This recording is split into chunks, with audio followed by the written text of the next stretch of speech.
আপনি কি জানেন কেন মা দুর্গা বছরে একবার আমাদের দেশে আসেন? এবার জানবো আমরা এই উৎসবের গোপন ইতিহাস ও রহস্য। প্রথম দুর্গাপুজোর কথা জানা যায় প্রাচীন সময় ভারতের কুশীনগর অঞ্চলের রাজারা মা দুর্গার পূজা শুরু করেছিলেন। কিছু ইতিহাসবিদ মনে করেন মধ্যযুগে বাংলায় প্রথম বাণিজ্যিক দুর্গাপূজা অনুষ্ঠিত হয়েছিল। তখন পুজোর মূল লক্ষ্য ছিল মহিষাসুরকে পরাজিত করার গল্প ও শুভ শক্তির উদযাপন। মা দুর্গার 10টি হাতে থাকা অস্ত্র, ধৈর্য ও শক্তি সবই আমাদের শেখায় ভালো সবসময় খারাপের উপর জয়ী হয়।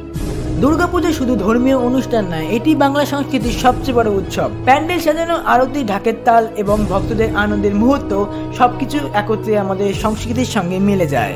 মজার কথা, প্রতিটি মণ্ডপের মূর্তিতে আলাদা গল্প লুকোনো থাকে। কিছু মূর্তিতে মা দুর্গা শিশুদের জন্য বিশেষ বার্তা দেন, আর কিছুতে শাস্ত্রীয় নকশা দেখা যায়। ভক্তরা প্রতি বছর অপেক্ষা করে এই আনন্দের মুহূর্তের জন্য। আপনি যদি এখনো প্ল্যান না করে থাকেন তাহলে এখনই আমাদের অনুভব শিখদের অফিসিয়াল ইনস্টাগ্রাম পেজটিকে ফলো করুন। জানুন কলকাতার সেরা প্যান্ডেল কোনটা, দেখুন পুজোর সব চমকপ্রদ মুহূর্ত।